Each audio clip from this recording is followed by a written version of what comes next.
Bonsoir à tous et bienvenue, merci d'être avec nous sur le www.bigwebtv.fr. C'est parti pour le grand show de l'info. Nous sommes le jeudi 9 janvier 2013 et aujourd'hui nous allons revenir sur la polémique Dieudonné, plus que ce dernier devait faire son spectacle à Nantes et finalement celui-ci ne se produira pas. On va tout vous expliquer maintenant, et oui, plus qu'à l'issue d'une journée rythmée par les procédures judiciaires, le Conseil d'État a donc finalement donné raison au gouvernement en décidant d'interdire une bonne fois pour toutes le spectacle de Dieudonné prévu ce soir à Nantes.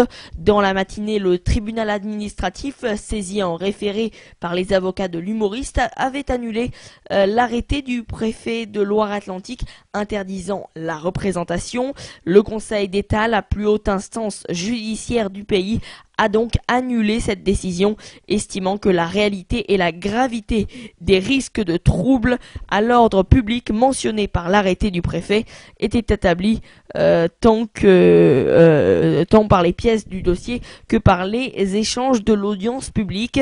Interrogé par la presse quelques minutes avant cette annonce, Manuel Valls s'était montré optimiste. « Nous avons gagné le combat de la politique, de la mobilisation et du sursaut », a-t-il affirmé, en notant que sans son initiative, la prise de conscience n'aurait pas été de même nature.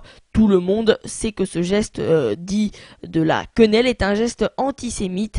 Tout le monde sait qu'il ne s'agit pas de spectacle d'un humoriste, mais de meeting politique qui diffuse la haine. Fallait-il ne rien faire? Certainement pas. Face à cette mécanique de la haine, le statu quo n'est pas la solution, à relever le ministre. En tout cas, Dieudonné est accusé par Manuel Valls de proférer des propos racistes et ainsi de représenter une menace de trouble à l'ordre public liée à l'émotion causée par l'atteinte au respect de la dignité de la personne. Mercredi, aux abords du Zénith, des CRS patrouillaient. Le quartier était calme, mais la donne aurait pu changer car malgré cette interdiction, donc les ventes continuent de bondir, mais donc le Conseil d'État a donné raison au gouvernement en allant contre la décision du tribunal administratif de Nantes ce jeudi, en, je vous le rappelle, interdisant le spectacle prévu ce soir de Dieudonné. Voilà donc ce que nous pouvions dire. On va à présent passer au journal, l'essentiel de l'actualité. Les pays voisins de la Centrafrique sont réunis en sommet extraordinaire au Tchad avec deux objectifs: interpeller le président Jotodia sur les violences interreligieuses et renforcer la force africaine pour stabiliser le pays. La France a d'ores et déjà prévenu qu'elle ne prévoyait pas d'envoyer de renforts aux 1600 soldats présents sur le terrain.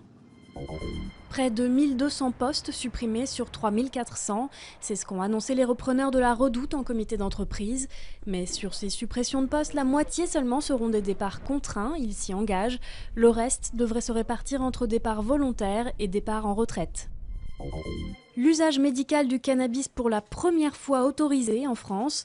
Un spray buccal à base d'extrait de plants de cannabis a obtenu son autorisation de mise sur le marché, ouvrant la voie à sa commercialisation.